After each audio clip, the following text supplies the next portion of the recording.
it's Janet again, garden time. I'm watering what I had in the cages. I have this red lettuce I put in a pot, two of them, and the bok choy. There's a broccoli behind it and garlic. Then there's celery in that cage. In the pot, there's Brussels sprouts. Right here, I'm watering the arugula. I let one of them go to seed, let a flower start there. You'll see I'm going to leave that because I like to collect my seeds in the fall. The rest of them I pinch off all the flowers because you want to keep more leaves than flowers. You want it to bush out so you have more to eat. I have two kinds of variety of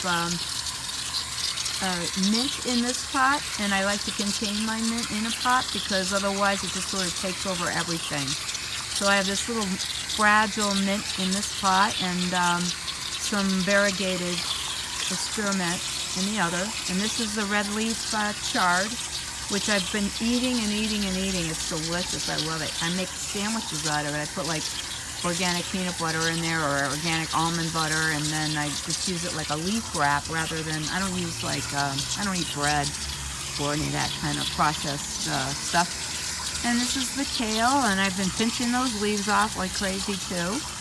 And here's the cilantro that I will let some of it go to flower. You see on the edge I let some go to flower because that turns the seeds from cilantro turn into coriander, which is, you know, great to grind up and use as a spice on your food. So there's some more garlic in the back. I plant that always in the fall, and I have that's like the first thing that comes up in the spring. And then I eat the scapes, and you'll see the scapes are right there, and those are all really the flowers. And if I'll eat them before they turn into seeds, but I let two of them grow into seeds, and I'll get like 50 seeds off of each of that, at least 50.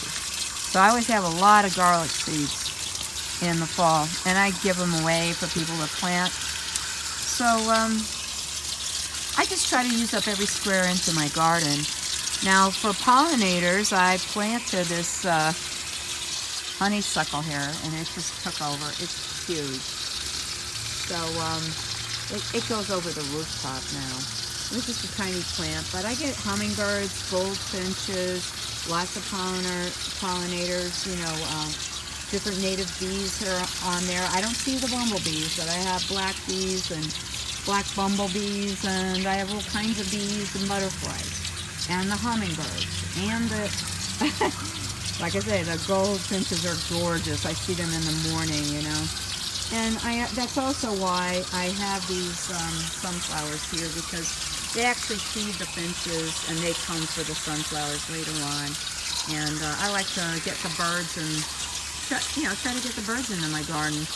And every year I have a bird's nest in there, a robin's nest, and I had 5 little baby birds in there this year.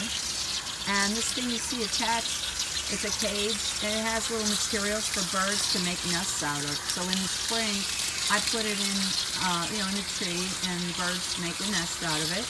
And then in the fall, I put the suet in it to feed the birds. So it has a double duty.